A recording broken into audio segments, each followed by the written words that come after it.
You always, okay, so I can say one word and then you're going to interrupt me. So that's why I didn't have to prepare anything. I just start talking, you start interrupting me. Okay, so that's it. Did anyone actually read what I said about the session? The other sentence I said, the last sentence? Anyone? No PowerPoint. One promise, no PowerPoint. Well, there's a dilemma, apart from the joke I was thinking about, presentation, slide 1 of 199, which was way too corny. There's one slide I should show, and please tell me if I have to, but please thank our sponsors.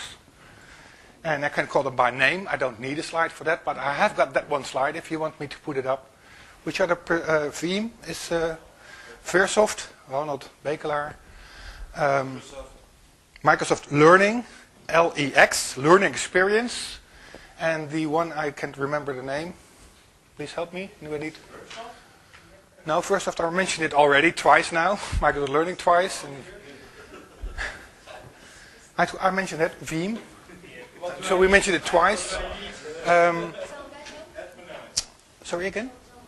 Salvetto, yes, that's organizing it, but they weren't on there. But the other one, with something like Platinum, but then pronounced differently. Applicure. Applicure, yeah, thanks. And seriously, that's the only reason I will have a slide. Gold sponsor, that's important. Because without the sponsors, these events wouldn't happen. I'm one of the few that started in 2007. There are even older and more senior MCTs that were somewhere in 2000 there was. You were there in 2000? 1995. No, I mean, there was a coming together of MCTs in the year 2000. I wasn't there. Who was there?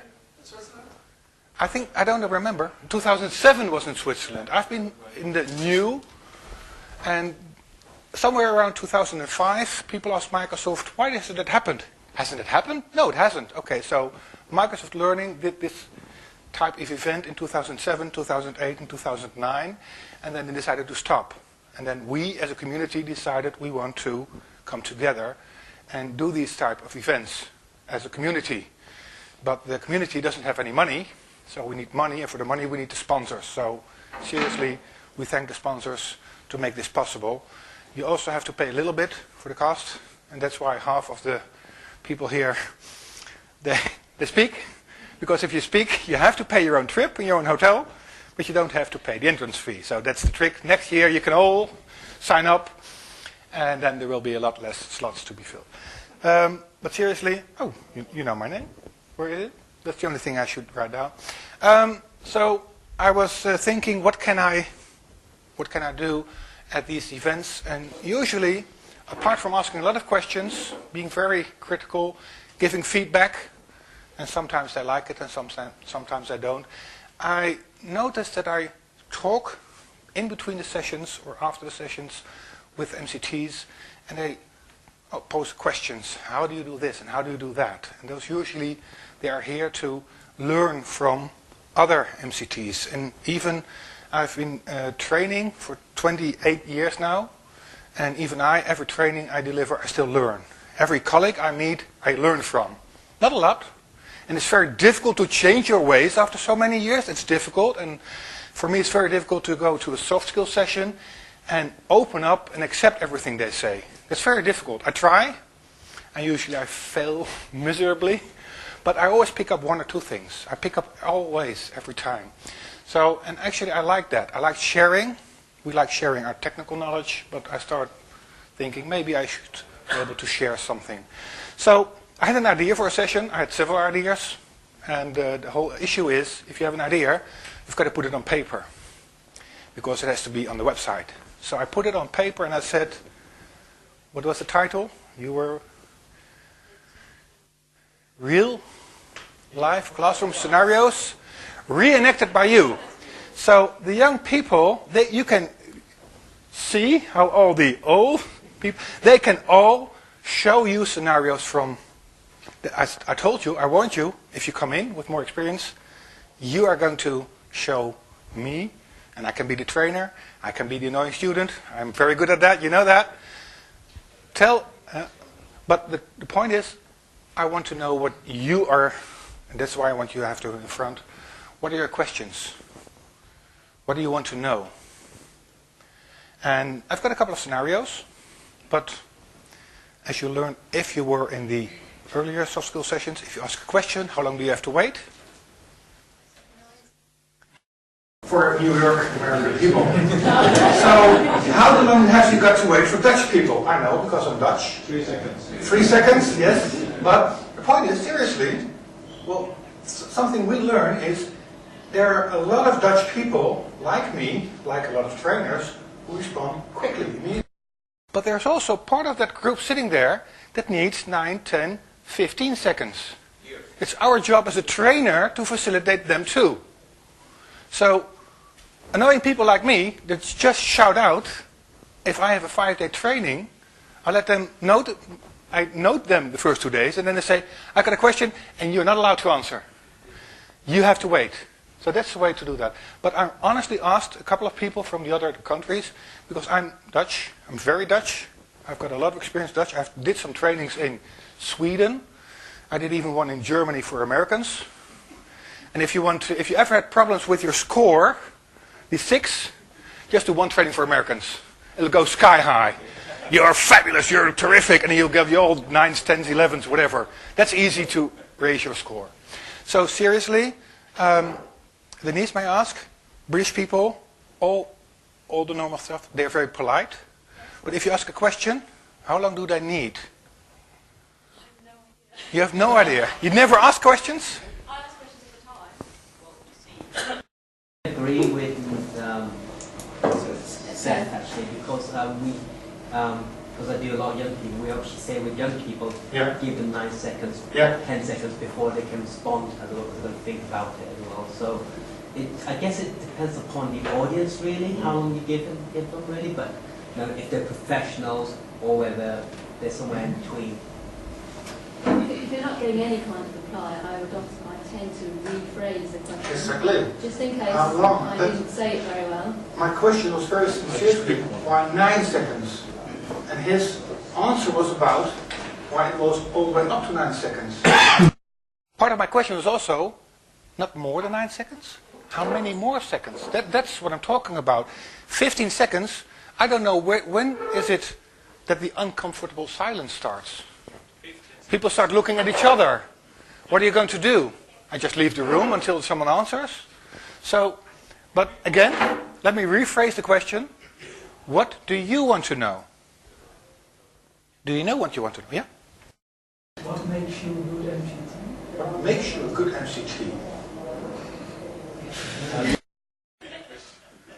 I heard from someone else, it's good to speak from someone, the good MCTs are people that make all the mistakes you still have to make. That made all the mistakes and learned from them.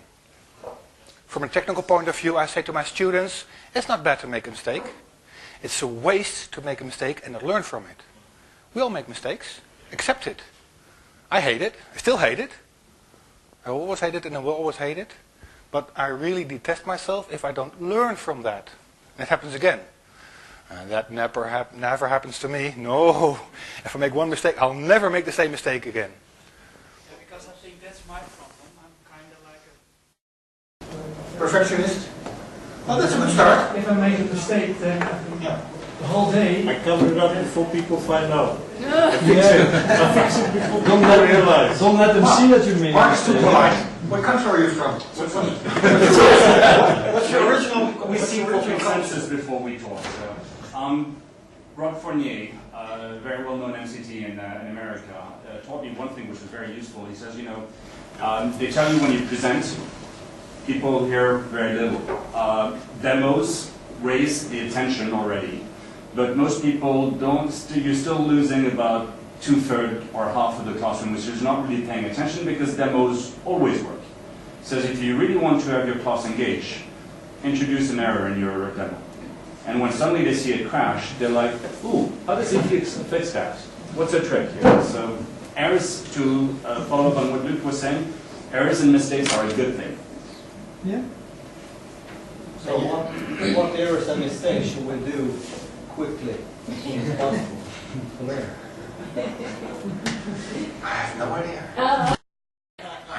Sorry, it's a very good question, sir. I have got no idea. But before the end of the day, I will give you the answer.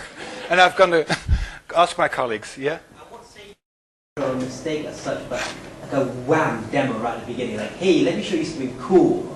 That's what I would suggest that would probably catch your attention as such. Actually, to be really honest, I disagree a little bit with Mark, but I don't have to plan them because I make them. I make use of them. I'm honest enough to say that's one of the scenarios I had. What do you do when you make a mistake?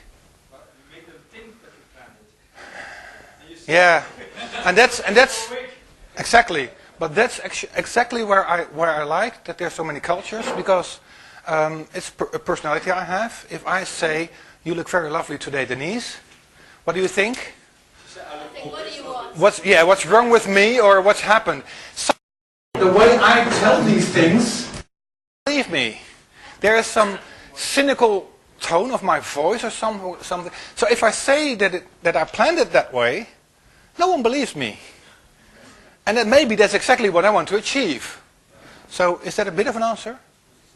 Check the answer. No? I don't care. Oh, sorry. What about Rolf. stay calm? Because when you start panicking up there, the panicking will infect the classroom, and then you're downhill. And if you stay ahead of the situation, even if there is a situation, that can definitely be... You can sit down now, they take over, so I'm going to sit down. I'll let them do the work. Yeah, so that's my suggestion, stay calm and continue teaching. Yeah. But actually, Mark, for sure, because you say your idea is to introduce them on purpose.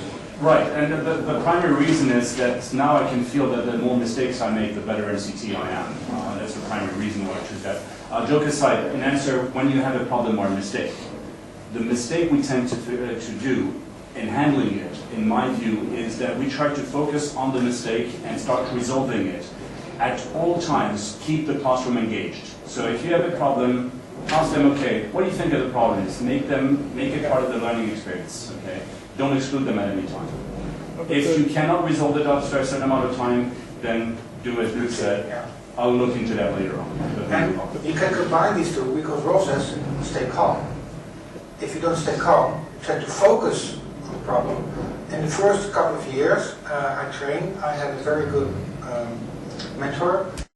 He helped me through something. If you're a perfectionist and you make a mistake, the first day, the first afternoon, it bugged me the whole week.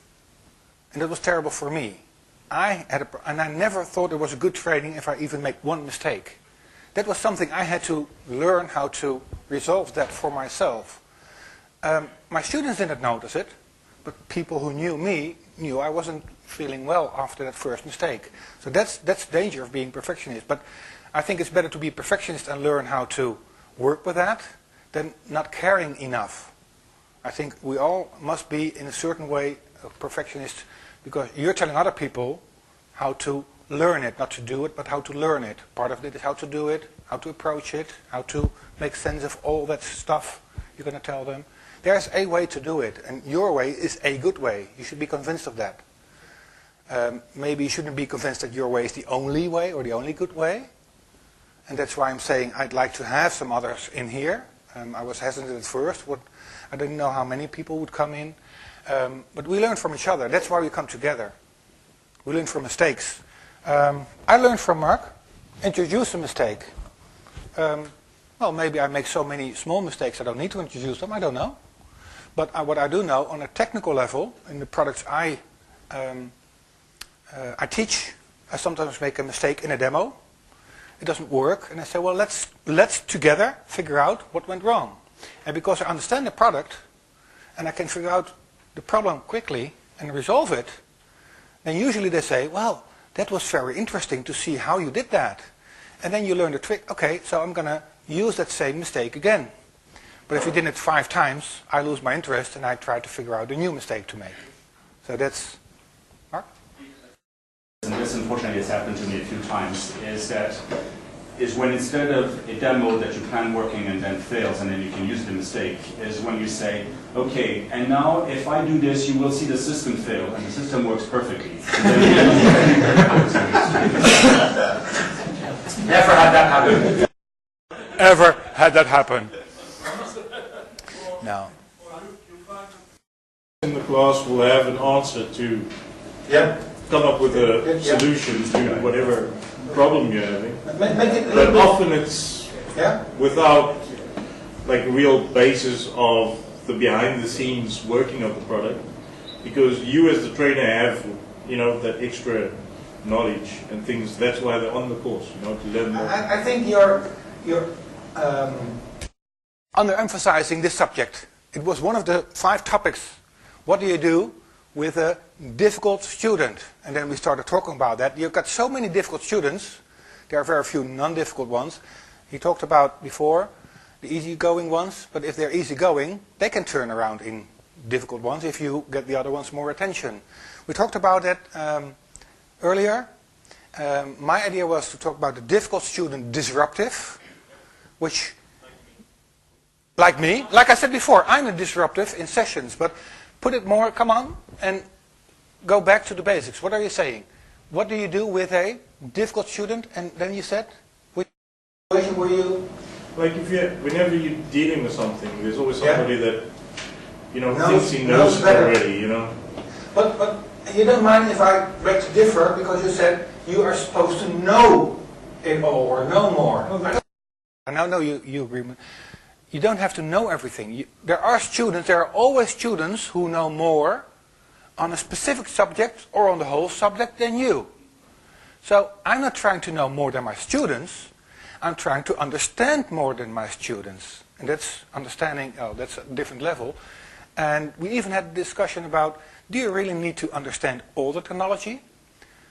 No. As a matter of fact, if you understand how to teach people that matter, you don't need to understand the technology. It really helps, of course. It helps you answer questions about the technology. But it's more important to know where are the pitfalls in learning that topic. And, well, if you've done it so many years, I've been Microsoft, now it's called Configuration Manager, since 1996. I can't remember what my first problems were with understanding that topic. That's too long ago. So I have to rely on other ways of noticing, if I tell this to someone for the first time, what can be the problem. Who's got a driver's license here? Or who hasn't got one? You don't have a driver's license? You don't? Yeah, I got You're just too lazy to... Who doesn't want to put up their hand? Who doesn't want to put up their hand? Okay. Who drives gear shifted, so not non-automatic? Yeah? So, do you remember that the first time you stepped in, they gave you 3 pedals and 2 feet? Do you remember? No, honest question. Do you remember? It was difficult to decide which foot to use for the 3rd pedal. Don't you remember? You look, that's visual. You don't remember. Well, maybe you're an exception. That's always possible. But most people have difficulties in the beginning. Now, you don't think about it. It's called muscle memory or whatever. So it's important to use that from others. Learn from your student what are the problems. So that's a way. And reading like, some people are very easy to read. Some people from different cultures. Look, he immediately changes his body position. You see? Immediately change. I read so many books and they're all wrong. So there is a book you call Neuro-Linguistic Programming. You know that has different approaches. In different cultures. We've got a Dutch guy who called it Chaka. And he said, you can do anything. You can walk through fire. Yes, and now he's sued because a lot of people have burned feet because they didn't do it the proper way. But there is a book, Neuro-Linguistic Programming for Teachers. I read only 3 pages, and it helped me. It's okay. It's about interacting with people. So it's how not. The point was, you don't have to know it all. It's nice to know it, but actually we talked about it before. Really disruptive. Rolf, can you repeat your example? You were interrupting me before from another table. I asked him whether he knows these kind of students that are presenting a situation and giving you item 1, item 2 in the scenario, and then you as a trainer reply. Say, okay, having this scenario elements, this is the answer to your question. And then the student comes, I have another one, and then putting another item into the scenario and saying, now your answer is wrong. You say, nah, if you would have given me the third item beforehand, it would completely change the scenario. Could you please be so kind and give me all the information that you have in mind, and then we can develop on that. So who made the mistake? Was it the student who wants to show up and he's more stronger, more confident, or smarter than the teacher? Or was it the teacher not questioning correctly? Do you give me all the information of the scenario, etc.? So in the beginning, how would you approach this? How would you approach that situation? So he describes a situation where the student is obviously trying to put the feet on the of your chair. What do you call that? Outsmart. Outsmart. Just outsmart. Yeah, outsmart you. So how would you approach it? Well, by repeating the question. Sorry? By repeating the question. Yeah. Thereby basing the scenario to everybody. I was asking the people here in front. Oh, I was trying to wait for 9 seconds, which is very hard for me. Oh, please. Hold your mouth for 9 seconds. What's millisecond on that? He's Dutch, so well, partly Dutch. He's got partly small part. Enough to make it easy.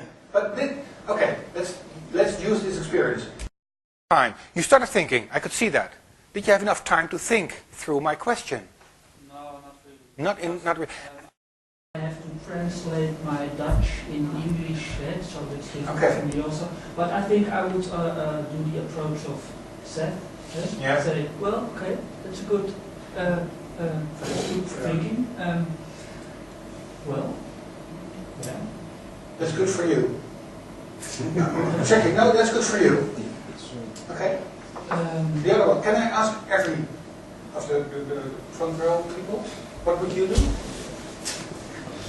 Me? Yeah. We don't get nameplates. That's what I wanted to do actually. But so first of all, if he asks me and he provides his scenario, yeah, I will provide the answer. Yeah. When he changes the scenario, when so he you were changes the wrong. scenario, I'm saying okay. So we have another puzzle to solve. If he keeps on doing it, keeps on changing scenario. Exactly. That's the point. I'm trying to change the situation and saying, okay, so you have your scenarios, let's use it and make our own at the moment. And I'm changing the position, trying to maybe not kill this guy with questions, but I'm trying to change the position of the front leader and trying to ask an open-mind question with our scenario, making some changes for me. Give me a second. I'll give you one. The point is, Rob states that he's out to prove you wrong. Okay. So, I think, that's why I'm skipped to another person, I think you'll give him enough, even too much leeway. Elias, you wanted to add something?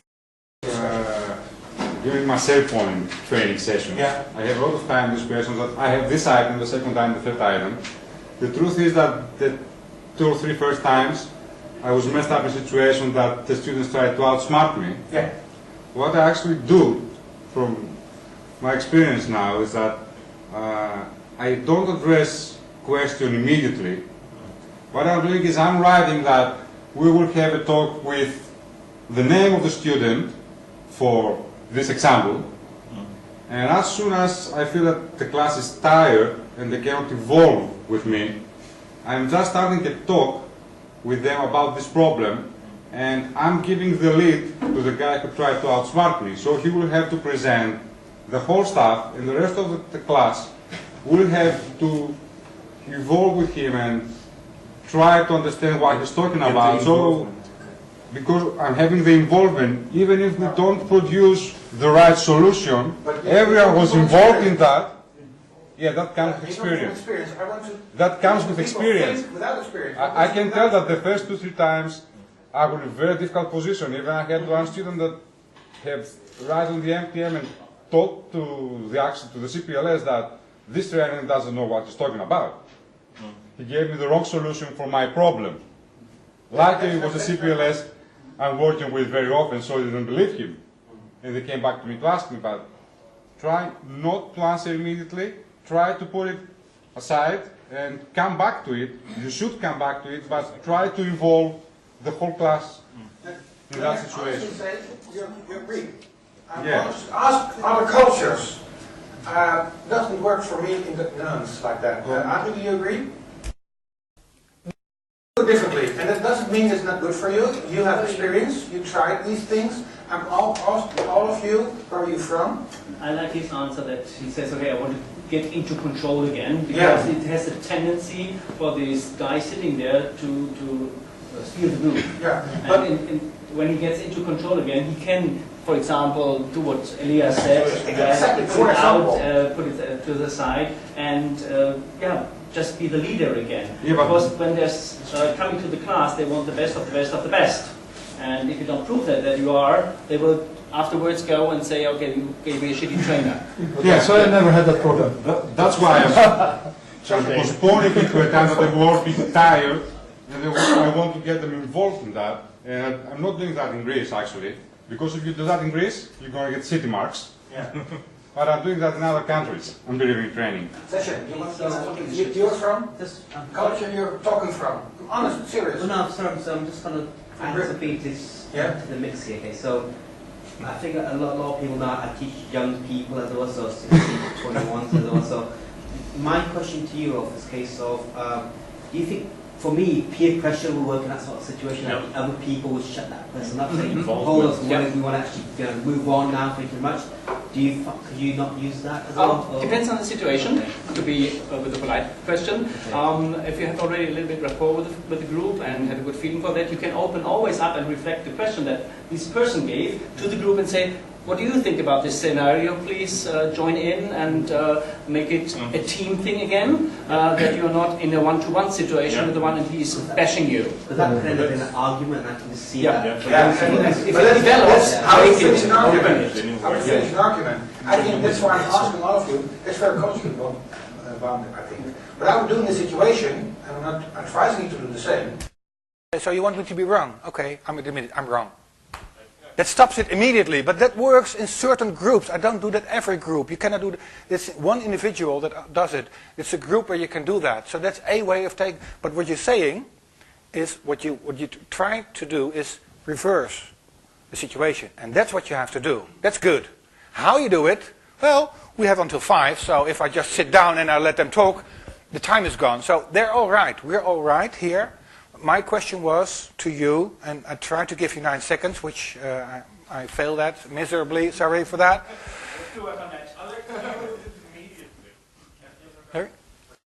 That scenario, I like to deal with it immediately. Yeah. And what I also do is, and it's in the American guy said it a bit too, I said, well, if you change it one more time, I see there's a consultancy and I'm going to send you a bill. But actually, I did say something like that, and I have offended them sometimes. But if that's the only way to stop it, it's a choice you can make. It's a mistake you can make, and you make it sometimes. So. But keep in mind that every time you engage a student in our class, we're losing control of the class. Yeah. So, in any case, the first thing in our minds should be that we should not engage with someone. We are in control of the class, and we should be the ones who are in control. As soon as we engage with them, we're losing control of them. That's what they want. They want to pull them in. That's why I said it's to turn around. I don't have children, but I could imagine that that's how you, in some. You can borrow some of mine. Raise. I have 5, so. Especially overnight. I don't know. I don't. Will you take them back? Mark. Back on that. Personally, I must admit, I don't necessarily see that as a problem, because I think that they're putting a scenario, and you give an answer. Don't forget the purpose is for them to learn something. So they've now learned a particular situation, and the person then says, yeah, but in that scenario it'll fail. You've just been able to explain the limits of that particular scenario. So they're continuing, you first are doing repeating, which increases their understanding of the stuff, plus you're demonstrating the limits of that technology. Okay, first thing. Second aspect, please understand if you don't need to know every single thing. Okay? And you will have a number of situations where you just possibly cannot know the stuff. Okay, let's ask them. let's once try, all of us try to give them all, it's not that many, what do you do if you don't know the answer? Individually. And I haven't heard everyone yet. You want to answer? What do you do if you don't know the answer? Well, in my experience, my audience are Filipinos. Probably, if I don't know the answer with regards to that, for example, one of my students will be asking a question and I don't exactly know the answer. Well, I don't have to say, I don't know the answer exactly. I just have to do something like trying to offer another scenario in which I myself is not coded, but I know that the answer. So, the next question is, how does it make you feel? That's a serious one. Because here in the front, how does it make you feel if they ask you a question? If you're a perfectionist? Stupid. Stupid. Oh, I think my evaluation will be bad, and the whole week I will think. Yeah. But I would say, okay, good question. Look at the back. I said, please give him 9 seconds. Maybe 14 seconds. He didn't. Yes, sir. Good question. I don't know the answer. Is there someone who exactly knows the answer? Just use the knowledge in the room to your advantage. That's a good one. And if there is nobody who do know the answer, I will write it down. You don't know it, and so why are you paying you then? Why don't you pay the guy who knows the answer? No, no, that's the student. The student asks a question, you don't know the answer, he said maybe someone else, but we're paying you. You're the teacher, you're the trainer. So you're changing the scenario. Hey, I'm sitting here, you're sitting there, okay? I'm the boss. I can control. I can take control. If I don't do that, people will say, I want to share. Okay, let's change it. So now I'm going to sit in there and you can stand all over here, okay? Everyone who has put up his hand can stand over here. You want? I just want to give my 2 cents on what I do. If I don't know something. Now, I mainly teach or train, talk about stuff that I know. I'm a consultant as well, so 90% consultant, 10% training, you could say. So I've got a lot of real world experience. I know the product well. Maybe not the best in the world. I don't know everything. But if it's something that I don't know, I'll say I don't know the answer, but we can look at a way to try and to work it out. Because I know how to work with the product, and then we can work it out together. Try and find if there is a solution to the problem.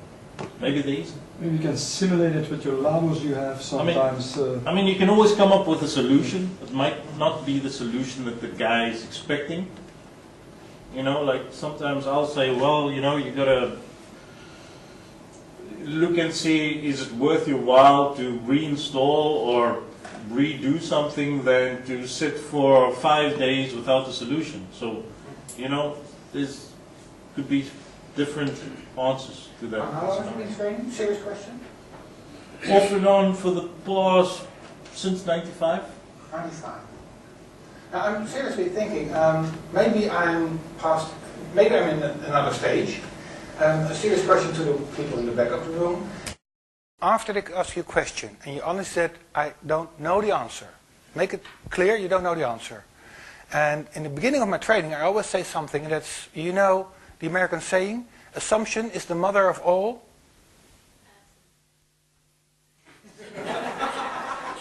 No, that's another one. No, that's another one. No.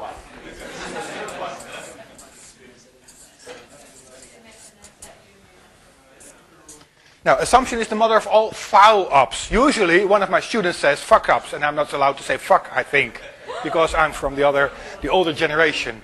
But if I have stated that, so seriously, if I have stated that, I say, okay, it's dangerous. If I stated, if you assume, you must check. So I don't know the answer, but I assume, and then I give I think. Do you do that? Does anyone here do that? That's something I started doing recently. I noticed myself doing it. Well, this is the danger that we can provide an educated guess. Yeah, exactly. But the right thing that what I'm doing, because I do not provide educated guess in the classroom. I did that in the early stage. Yeah. But what I do is, if I don't know something, I'm saying that tomorrow morning we will come back to that, and just sitting down in the evening and read about that stuff that I wasn't sure how it works. But if that's something that the students actually like. People asking questions. I'm not asking questions, I'm asking you directly. First of all, yes, you don't know it. We'll come back tomorrow with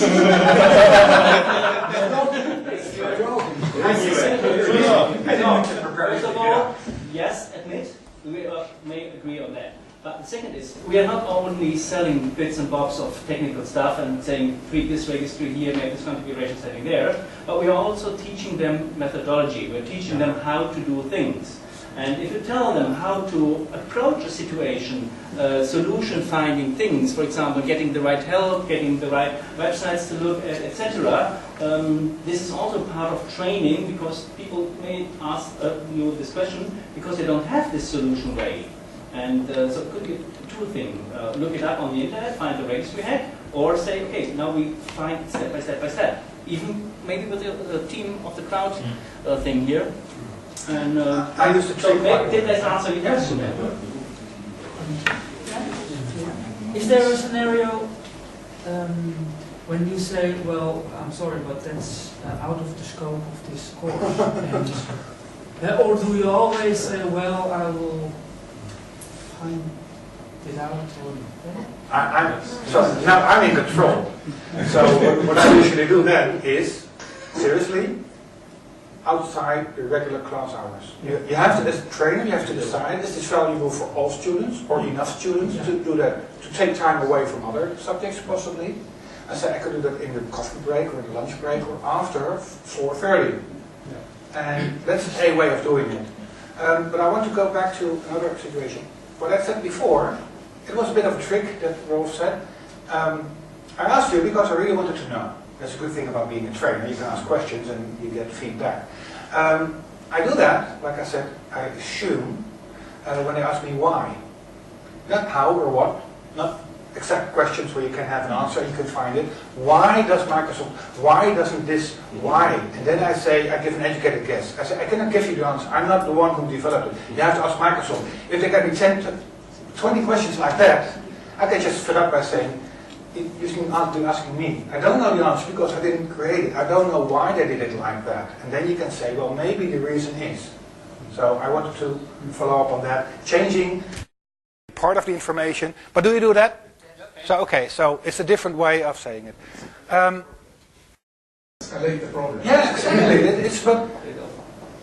Yeah. I'm just so that thankfully I'm not employed by Microsoft, so I can say what I want to do. Exactly. I think about it. I start with that. Can we have a talk? Let's put a limit.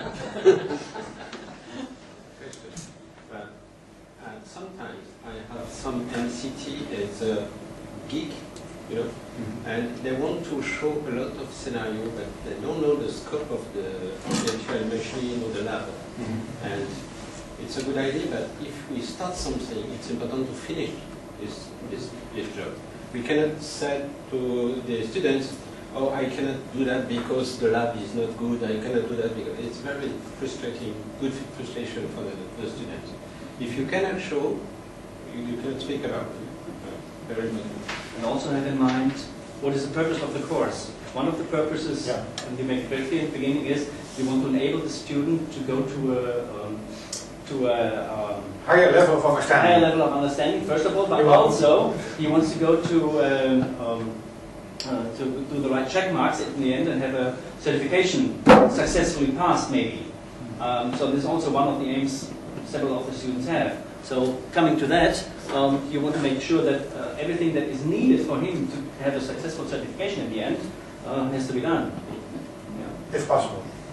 If possible. It's not always possible. That's something you have to learn to do with being a perfectionist. You said it out loud. I think a lot of us are. Never go try to try. If you do, then you'll be on the way out of the program, or at least. Sometimes it's killing you, and you have to. Well, that's where I disagree with it. If it doesn't kill you, it makes you stronger. The whole discussion is about that. I have a lot of students. And technical knowledge of those students. Someone is here and the other one is here. Welcome to the training world. And the split leg scenario. You start with a lab, and this student is, well, he started, and after 1 minute, boom, he's done. The other student... He's done before the other one starts. Yeah. He's already done. I had it 2 weeks ago. Yeah. So, yeah, how to deal with... I give you one tip. Even the 9 seconds, maybe. He's asking a question, and I don't need 9 seconds. I'm Dutch. Maybe some other ones has not. That's the danger of putting in others. That's why I hesitated to do it. But since he told us, well, after the training, you make sure everyone goes to metrics that matter. You walk out of the room, give them some time to fill out the evaluation. But that student was already done with all the labs 2 hours. You are trying to please everyone. Yes. You poor bastard. Poor bastard. You'll never be happy again in your life. For me, get married. Never again. For me, it's not possible to get all the students go to metrics that matter at the same time. Yeah. So has anybody an answer from him for this split situation? Yes. Just write him an answer. But I don't know if this answer is it's almost 5 o'clock. You have to wrap up. Yeah, I will. Well, you've got 2 minutes. What you can do in situations like that? I believe that learning by experience is the best thing you can do. So whenever I have students, and possibly in some classes you're going to have students with high experience, and some students that are new in the product, I'm trying to mix them in sitting arrangements as soon as I understand that, and I'm trying to put the ones that have the better experience to help and feel... To slow down the other one. Yeah, to help the others, so they're slowing down because they're helping their next colleague, the colleague next to them, 10 seconds. and at the same time they're feeling better because they believe that they have gained the appropriate knowledge. But there's always a danger that the You one that have to oversee that, you have to be behind them and just... it's I a wanted to put up his hand, so he wanted to have one last remark. Me? No. I was just wanting to add that. Yeah, I'm blessed to work for a CPLS who says that the students who attend the course they paid for at the skill level they should be, they are the ones who should be pleased. And it doesn't. No, wasn't it? Yeah. Oh, great. Yeah, but basically, try to at least. I agree with what Elias says.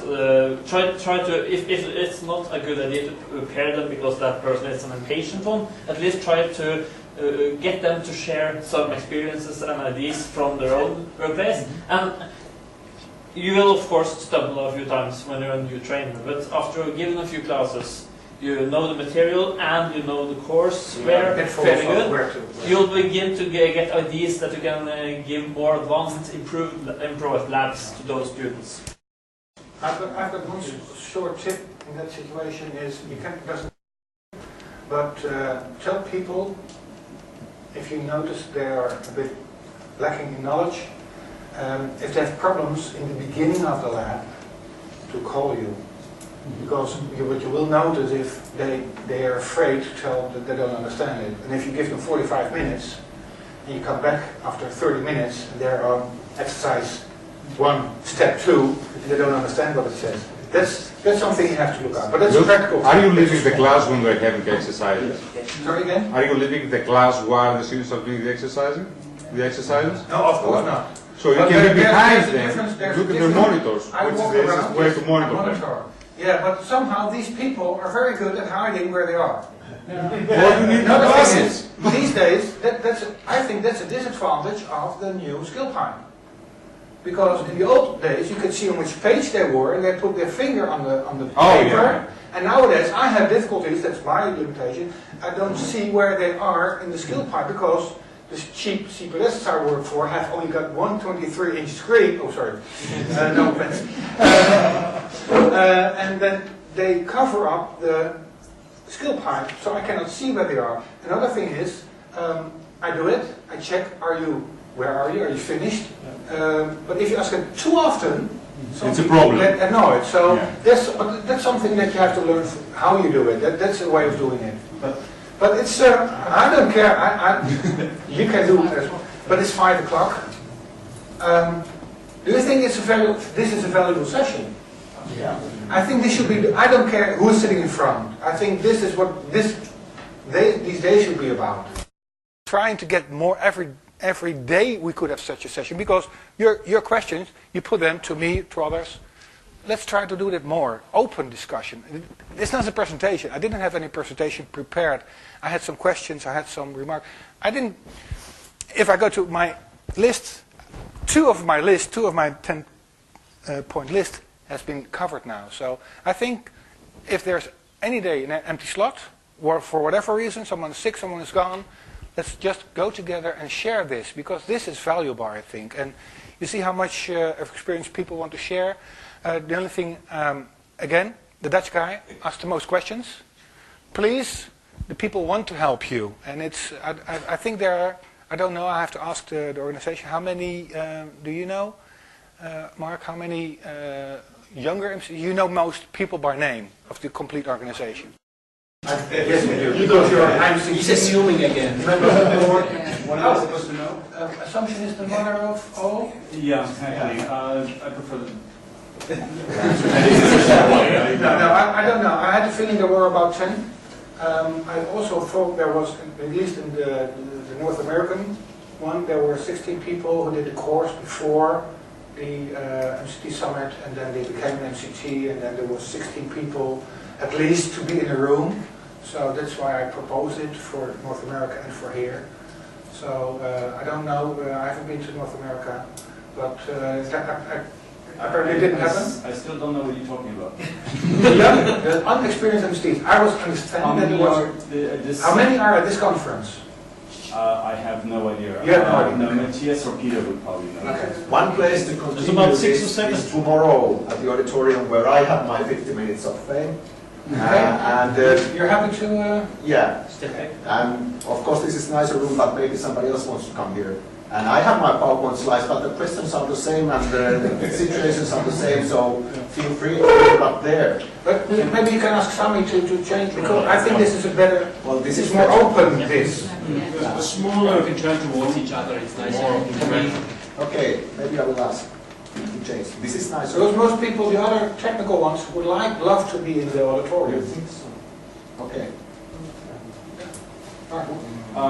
Do you mind if I make two last comments for new MCTs? First thing, I hope you all noticed what Luc did today, in the sense that he engaged the classroom and how everyone learned by not just presenting and using the classroom to his benefit. Second thing, as a new MCT, my thinking is that probably the mistake that we most often make, it's been a long while, but is we think we're responsible for everything. So to come back to the notion of this separation, if the guy registered for a class where he already knows the material, it's his fault. Yep. If the CPLS engaged someone who does not know what a mouse is for an advanced course on exchange, it's their fault. Yep. Be very clear and express that to your CPLS and things like that. Your responsibility is to teach what is in the course description. Obviously, we need to know more. Obviously, we need to insert scenarios, but our job is very specific. It's separate from consulting. It is separate from hand-holding. It's separate from social studies and anything like that. So be clear about what your job is. And I think you'll feel more comfortable about what you're doing. And you'll be surprised that a lot of CPLs have ideas for handling this. So if you notice a problem, don't be afraid to use the first break to contact the CPLs immediately as soon as you notice it's there. How many people have you thrown out in all your years? How many? 5? 2? Thrown out from your classroom? In the first break, first coffee break. Couple. Everyone has done a couple. You're entitled to that. Be very sure that you're right. I had one that left himself after the tea break. He just decided not to come back. Called it ill. That's also a way. I didn't have to send him away. He stayed away. But you have to do it sometimes, and it's sometimes it's salespeople who do it. Sometimes it's the customer. Sales says if the customer says I want that training for these people, they're not saying no. So who's to blame? We don't care. Like I said, it's not our responsibility. We have. If it's impossible to deal with it, then you act. And all three of those were with C+ you work for. And actually they are... But you have to be really, really sure. And well, thank you. You're welcome.